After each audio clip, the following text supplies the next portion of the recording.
participer à la nature divine? Je pense que tout chrétien se pose cette question. Et pourquoi cette série d'enseignements? Nous voulons faire voir comment un homme peut-il ressembler à son Créateur. Cela est possible parce que les Écritures déclarent.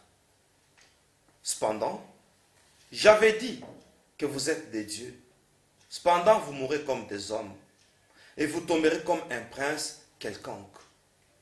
C'est au nom de cette vérité que nous voulons faire voir aux enfants de Dieu dans les quatre coins de la terre qu'il est possible, et nous voulons faire voir la voie la meilleure. Et pourquoi nous disons la meilleure? Parce que cela est tiré des Écritures. Comment participer à la nature divine? Et nous allons prendre une image prophétique de Jacob, qui était à Luz, qui était devenu Bethel. Une échelle est apparue.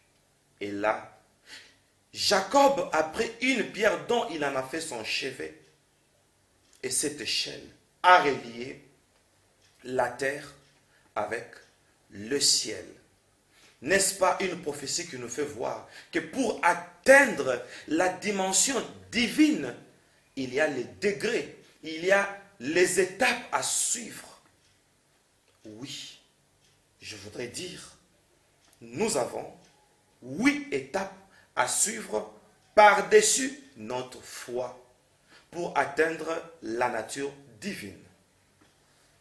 Tous ces chrétiens-là, qui prendra à cœur, qui mettra à l'esprit les indications prophétiques que nous allons donner, je vous assure, ces chrétiens vivra la nature divine. Nous avons un problème dans la chrétienté actuelle.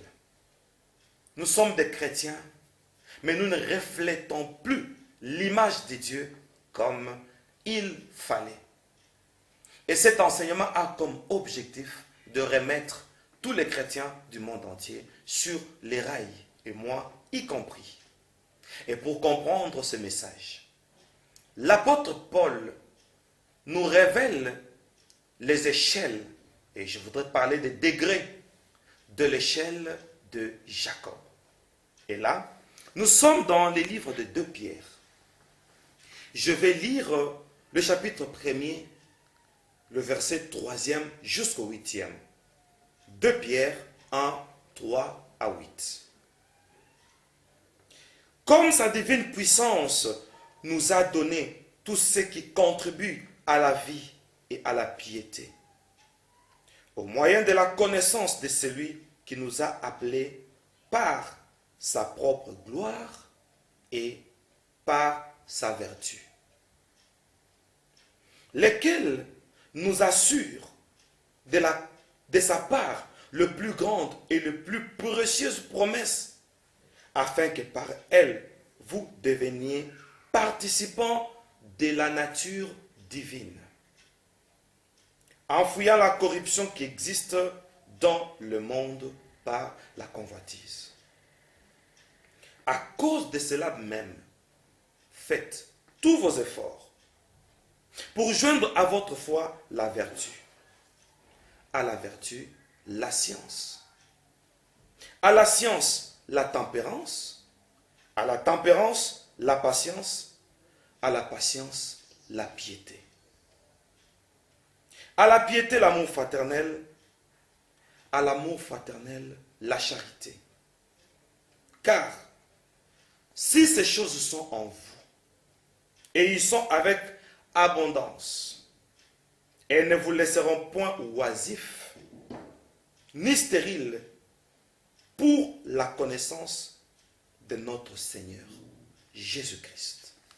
Bien-aimés, c'est ici que se cachent tous les secrets pour participer à la nature divine. Prions. Éternel notre Père, nous voulons te ressembler. Nous voulons connaître la voie la meilleure pour atteindre là où tu es et vivre comme toi. Nous voulons te ressembler. Le monde a perdu notre image quand tu nous as créés. le péché, le mal, l'envoûtement et l'enchantement nous ont éloignés de ta présence. Et aujourd'hui, nous voulons te revenir comme les enfants prodigues. Ce temps est béni. Et je bénis tous les internautes qui nous suivent, tous ceux qui nous suivent dans tous nos réseaux sociaux, même à la radio MIC. Nous bénissons le monde entier au nom de Jésus-Christ, qui est ton nom merveilleux. Amen. Chers bien-aimés, c'est par ici que nous commençons notre méditation. Attention. Si ces choses demeurent en nous, on parle de la vertu, de la science, de la connaissance, de la tempérance, de l'amour fraternel, etc., etc. On dit, ces choses en nous nous feront bénéficier de merveilleuses promesses et ça nous fait participer à la nature divine. Nous soulignons la première chose. On nous dit, faites tous vos efforts pour joindre à votre foi. Alors je comprends, quand il s'agit de la foi, il n'y a aucun effort à fournir. Mais, par-dessus cette foi, il y a 8 choses à joindre, comme nous venons de les lire. Il y a des choses qu'il faut annexer à la foi. Et là, ça demande l'effort. Tandis que la foi n'est qu'une ferme assurance. Il suffit d'être assuré de choses qu'on espère, mais qu'on ne voit pas. Une démonstration de choses invisibles, ça s'appelle la foi. Mais je voudrais dire à quelqu'un, la foi n'a pas d'effort. Parce que s'il y avait l'effort, on aurait joint la foi dans les efforts. Mais on dit, faites tous vos efforts pour joindre à votre foi la vertu. Avant de parler de la vertu, épinglons quelque chose sur la foi. La Bible nous dit, c'est lui qui a la foi. Il dira à cette montagne, lève-toi, jette-toi dans la mer. S'il ne doute pas, il le verra s'accomplir. Si juste la foi est capable de jeter des montagnes dans la mer, n'est-ce pas une puissance en action? Mais au-delà de la foi, il y a encore 8 autres expériences où nous devons fournir les efforts. La foi nous a menti. La foi nous a déroutés. Et qu'est-ce que je vais dire? Il y a eu beaucoup de gens par la foi. Ils se sont trompés. Pourquoi? Parce qu'avec la foi, nous pouvons faire l'exercice des dons. Mais ils ont oublié la vertu. Donc, cette foi est devenue comme un piège pour eux. Et quand je dis que la foi nous a menti, c'est-à-dire, nous nous sommes corrompus par une fausse foi. Attention, nous avons des personnes avec la foi et le don du Saint-Esprit, des personnes qui font des démonstrations, de miracles, des diverses manifestations du Saint-Esprit. Et surtout que nous avons vu que Dieu nous utilise, comme les Écritures déclarent, la grâce est trompeuse. Voyez-vous, la grâce peut nous tromper. Pourquoi? Avec la foi, si nous avons la capacité de déplacer même des montagnes, nous risquerons de nous considérer comme des super-hommes. Parce que nous pouvons déplacer des montagnes.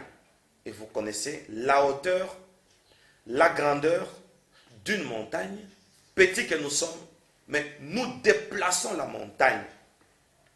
Ce qui fait que l'Église actuelle a pensé que notre ministère ne se limite que sur des démonstrations.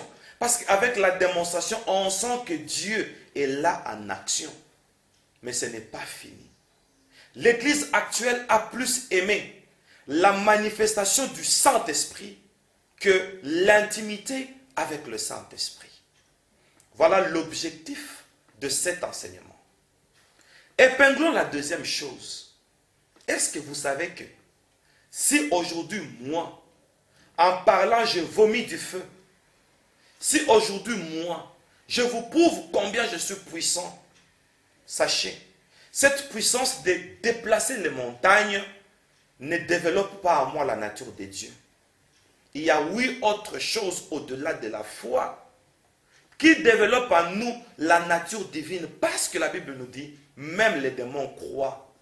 C'est que la foi n'est que le premier échec et la première étape ou le premier niveau. Je peux parler aussi des degrés. Le premier degré comme un thermomètre vers la nature divine. Par-dessus la foi, nous devons fournir un effort pour joindre la vertu. Attention. Aujourd'hui, nous sommes des croyants ayant la foi, faisant des démonstrations de toute forme, mais manquant la vertu. Et au début de notre lecture, les Écritures déclarent que le Seigneur nous a appelés par sa vertu. Oh, attention! La Bible parle de la vertu. Même la femme c'est la prophétie de l'Église. La Bible parle de la femme vertueuse. Attention. C'est quoi une vertu? Une vertu, d'abord, ça a une étymologie, vertu, qui vient de vertis. Et vertis, vous avez déjà entendu parler, on parle de la virilité. La vertu tire ses origines de la virilité qui symbolise la force, la capacité. Faites tous vos efforts pour joindre à votre foi la vertu. Attention, la vertu est une prédisposition morale. Attention. Or, la foi n'a rien à voir avec le moral. La foi a affaire à la conviction. Mais la foi ne touche pas notre morale. Or, la vertu est une prédisposition sur le plan moral. Et cette prédisposition pousse le chrétien que nous sommes, premièrement, à respecter la loi.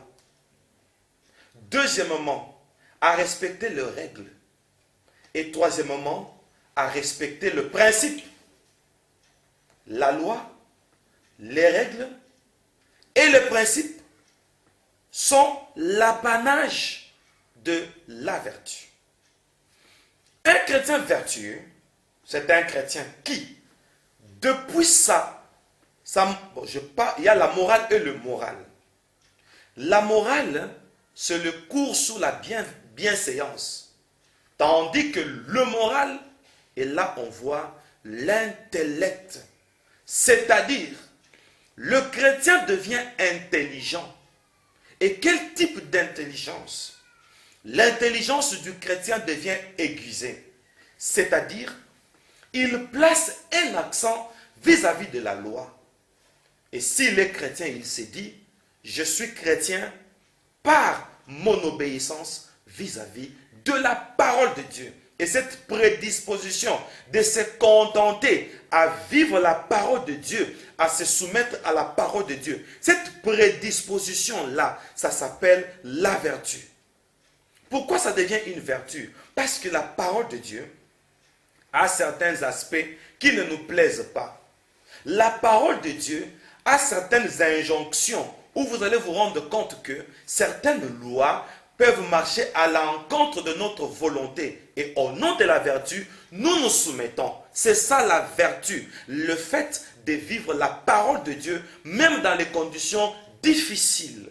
Ça s'appelle la vertu. C'est pourquoi la Bible dit, faites tous vos efforts pour joindre à votre foi la vertu.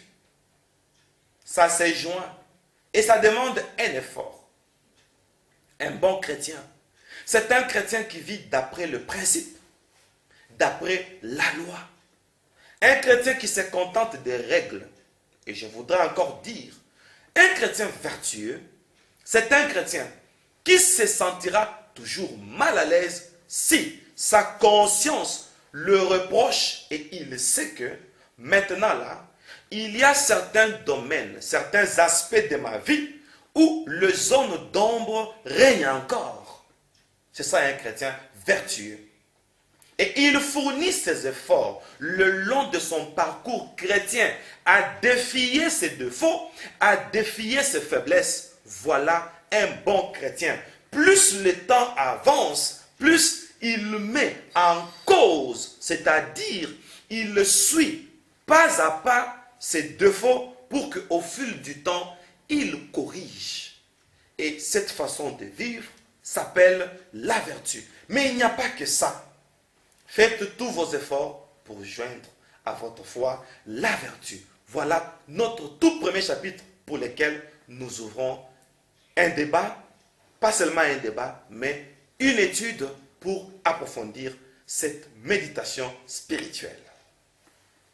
Nous sommes ensemble. Messianique Vidéo, votre nouveau centre de référence. Avec le berger Moïse Louchikou, l'un des envoyés que Dieu nous a suscités pour défendre l'évangile, lutter contre l'apostasie et nous révéler le sens prophétique des Écritures. Découvrez toutes les diffusions qui vous édifieront. Bonne méditation. C'est parti. Merci beaucoup, berger Moïse, pour cette méditation qui nous bénit. Nous continuons à méditer. Berger, en comprenant un peu ce que vous venez de dire, en analysant un peu la méditation d'aujourd'hui, berger, je me rends compte que vous êtes trop prophétique. Gloire au Vous êtes Seigneur. trop prophétique, berger. C'est vrai. On va découvrir ça. Ah bon? Berger, vous aviez dit Jacob était à Bethel, à Luz. Oui. Luz qui devint après Bethel. Bethel. Berger, vous voulez nous dire que pour vivre réellement la divinité, nous devons d'abord être dans l'église. Très bien. Parce que, est-ce que vous savez d'abord que dans toute la Bible, on ne parle de l'échelle qu'à l'histoire de Jacob? Ah, je me rends compte de ça. Hein. Oui. Ok. Donc, cette histoire de Jacob est une licence qui nous montre la voie pour atteindre la divinité. Ok. Mais moi, je ne voudrais pas parler de la divinité. Ce sont des noms synonymes, mais qui ont deux nuances. Ouais. Pour atteindre les divins. Ok. Oui. Parce que quand on parle de la divinité, on démontre comment le Seigneur est Dieu. Ah ouais. Mais moi, je voudrais que nous puissions atteindre le divin. Et je parle de la nature divine. Ok. Voilà. Donc, Jacob a vécu cette histoire pour revenir de l'échelle. Et c'était où? À Bethel. Donc, à l'église. Et vous ouvrez une très bonne parenthèse. Et c'est ça d'ailleurs l'objet de cette émission. Ouais. Aujourd'hui, nous sommes à l'église. Mais quand on nous regarde, on ne sent pas que réellement nous reflétons l'image de Dieu. Par contre, nous faisons la honte La honte. de Dieu un d'elle. Oh, par contre, nous faisons la honte de Dieu. Oui. Berger, que diriez-vous à tous ceux-là qui se disent que l'église c'est le cœur? L'église ce n'est pas le bâtiment. Partir à l'église ne leur enchante pas. Ok. L'église n'est pas le cœur. Ceux qui disent que l'église c'est le cœur, ils commettent une erreur. Pourquoi? C'est poussé par l'esprit que les hommes ont parlé de la part de Dieu. Donc l'esprit se sert des hommes. Et les hommes parlent à nos cœurs. Ok. Il faut qu'il y ait les intermédiaires. C'est comme Moïse qui a parlé avec Dieu à la montagne. Et il est descendu avec un ainsi, dit l'Éternel. Ok. L'église n'est pas le cœur. Le cœur, c'est autre chose. Moi, je peux dire que le cœur, c'est notre siège où nous gardons ce que nous écoutons à l'église. Et le cœur garde pour que nous puissions pratiquer. L'église n'est pas le cœur. Pourquoi? Parce que Jacob dit, c'est ici la maison de Dieu. Ok. Donc l'église, c'est là où Jacob était. Bethel, voyez-vous? Oui. Bon, l'église n'est pas un bâtiment. Mais l'église, c'est un endroit où on nous présente Christ, la pierre. L'église, c'est un endroit où on nous prépare pour monter au ciel. C'est l'échelle de Jacob. D'accord. Et là où on ne nous présente pas cette échelle, c'est une mauvaise église. Franchement, Berger, pour vous compléter, d'accord. Ézéchiel dit cette maison sera appelée désormais l'Éternel est ici. Yes. Juste pour vous compléter. Merci. Berger Moïse, une deuxième question. D'accord. Berger, en tout cas, excusez-moi, répondez-moi. D'accord. Comment appelle-t-on la personne qui pratique ou qui participe à la divinité? La personne qui participe à la divinité, n'est-ce pas? C'est un chrétien. C'est un chrétien. Ok. Parce que j'ai dit dans mon premier message, dans Psaume, on dit, si je ne me trompe pas, 82, verset 6. Si je ne me trompe pas. J'avais dit, vous êtes de Dieu. Cependant, vous mourrez comme des hommes. Ouais. Donc, qui participe à la nature divine, c'est nous. Celui qui participe à la nature divine, c'est toi et moi. Nous les chrétiens. Nous les chrétiens. Oui. Ok. Merci d'abord pour cette réponse. D'accord. Berger, vous aviez dit que nous qui participions à la nature de Dieu, à la divinité, Oui. on est appelés chrétiens. Oui. Berger Moïse, vous venez de dire que les étapes, ou bien l'échelle qu'avait Jacob, avait 8 étapes. Prophétiquement. Prophétiquement. Parce que ça mène vers Dieu. C'est Et pourquoi- Paul a décrit ça. Ok, c'est pourquoi je disais à mon introduction que Berger, vous êtes trop prophétique. Souvenez-vous un jour de nous avoir parlé de quand est-ce que l'on donnait un nom à un enfant en Israël. C'est après 8 jours. Ça prophétise les 8 étapes. pour devenir un bon chrétien Ah oui. qui participe à la divinité. Oui. Vous devez passer pendant une étape de 8 jours ou de 8 étapes. 8 étapes pour atteindre le divin. Et là, Ouais. on passe à la circoncision. Ah ouais, On reçoit un nom on reçoit un nom. Ah, gloire à Dieu. très intéressant. Gloire à Dieu. Merci beaucoup, Berger. Merci. Et vous aviez dit que nous avons été corrompus par la mauvaise foi. Parce que, bon, lorsque l'on déplace les montagnes, on se croit Superman extraordinaire. Oh mon Dieu. Les démonstrations nous aveuglent un peu. Mais, Berger, devrons-nous refuser les démonstrations du Saint-Esprit? Non. La foi, c'est la base. Ok. On ne peut pas refuser ça. Parce que la foi, c'est la base. D'accord. Ça ne doit pas rester pour nous Un soubassement. un soubassement. Or, il y a encore 8 autres étapes à franchir. 8 autres étapes pour lesquelles nous devons fournir les efforts. Des efforts. Vous savez, quand quelqu'un est trop utilisé par Dieu, il devient orgueilleux. Et c'est pourquoi la plupart, j'ai déjà remarqué, Ouais. des personnes qui commettent beaucoup de bévues dans nos églises, ce sont des personnes que Dieu utilise, hein, des prophètes, Ah ouais. commettent beaucoup de bévues. Des gens qui ont des dons de prophétie, des dons de miracles, ce sont des qui quittent facilement les églises. Oui, ils se sentent plus, comment, avec Dieu, ils sont devenus plus des amis, Ah oui. plus... Et facilement, Ouais. il quitte l'église, va commencer son église. Ah ouais. Tout ça, c'est pourquoi nous avons donné trop confiance aux manifestations. Et j'ai dit au monde entier, les miracles, même les dons de prophétie, les parler en langue, l'interprétation des langues, toutes les manifestations, ce n'est que le premier degré, la foi. Il y a encore d'autres degrés. Et Mon Dieu. si je parle en langue aujourd'hui, si je prophétise aujourd'hui, si je déplace des montagnes aujourd'hui, ça ne développe pas en moi la nature de Dieu. On dit, c'est lui qui prophétise, hein, il aide. Ok? D'abord, il édifie l'église. Et si un nouveau vient, il va rendre grâce à Dieu pour dire, Dieu est parmi nous. N'est-ce pas? Mais moi qui l'ai fait, ce n'est pas un gage pour moi. Parce que je prophétisais, la nature divine se développe en moi, non. Celui qui prophétise, hein, sur toute la divinité, il n'a pris qu'une seule chose sur tout, La bouche seulement. Oh. C'est tout. Et puis tu t'enorgueillis aussi. Juste la bouche. Il est la bouche de Dieu. C'est fini. Mais le corps a plusieurs membres. Ce n'est pas la totalité. Donc on ne doit pas faire de l'orgueil pour ça. On doit encore fournir les efforts. C'est être bas.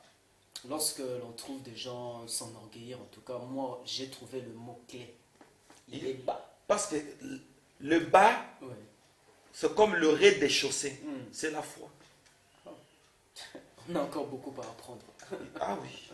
Encore beaucoup à apprendre. Berger Moïse, vous dites que la foi ne garantit pas la divinité. Enfin, qu'est-ce qui garantit la divinité? La foi ne garantit pas la divinité. Et vous nous parlez de la vertu qui est... vous aviez dit que la vertu nous pousse à respecter la loi. Oui. C'est la combinaison de la foi et la vertu? Ou c'est juste la foi ou la vertu? Non, on joint. On joint. Donc C'est une la combinaison. Oui. Ok. Faites tous vos efforts pour joindre à votre foi la vertu. Donc je crois en Dieu. Je crois en Dieu. Je crois en la toute-puissance de Dieu. Et n'ajoutez pas encore, Oui. gardons ça, Oui. je crois à la toute-puissance de Dieu. Quoique Dieu peut m'utiliser, quoique je peux déplacer les montagnes, j'ai les efforts à fournir encore. C'est ça là. Le premier effort à joindre à ça, c'est la vertu. Donc ça nous rend humbles. Ah Si je peux oui. le dire. Vous avez raison, Endel. Pourquoi? Moi, je déplace les montagnes. Je ne suis pas un super-homme. J'ai encore les efforts à fournir. Ça me rend humble et ça peut m'aider. J'aime cet adage. Chaque instant est un nouveau commencement. J'ai la foi, je déplace les montagnes et je commence avec la vertu comme un nouveau commencement. Là, c'est vers la nature divine. Ok. Donc pour atteindre la nature divine, tu dois d'abord être humble d'abord. Pour l'accepter. Pour accepter, oui. Quoi que Dieu m'utilise, quoi que les gens tombent, quoi que je fais des miracles, mais je dois rester dans l'humilité. Pour Continuer à monter. mon Dieu. Et quand on monte vers la vertu que je ne veux pas encore définir. Parce que je te laisse d'abord ta parole. D'accord, merci beaucoup Berger. Oui, Endel. Merci en tout cas. Ce sont des moments de bénédiction, Berger. De grands moments de bénédiction. Moi, une seule chose que je vous demanderai, c'est un petit conseil que vous pouvez donner au monde qui nous suit maintenant. Merci. Voilà, au nom de cette préoccupation de notre assistant Endel, je demande au monde entier, la vertu demande un effort. Ce n'est pas facile pour vivre la loi. Ce n'est pas facile de se laisser entraîner par la vertu. Parce que la vertu s'infiltre même sur deux aspects majeurs de notre vie. Le premier aspect, c'est l'éthique. Un tel, c'est lui qui est vertueux et caractérisé par une mise au point dans le domaine d'éthique. C'est le conseil. Un chrétien vertueux reçoit une injonction pour qu'il devienne déontologique.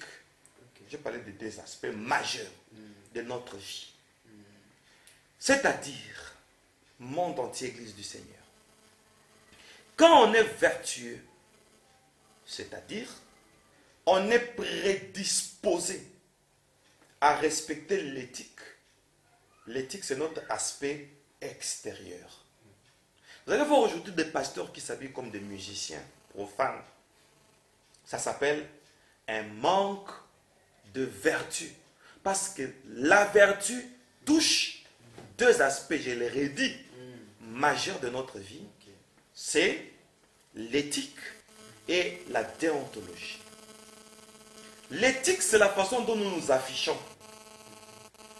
Quelqu'un qui est vertueux, il ne doit pas présenter ses biens aux médias comme je suis là.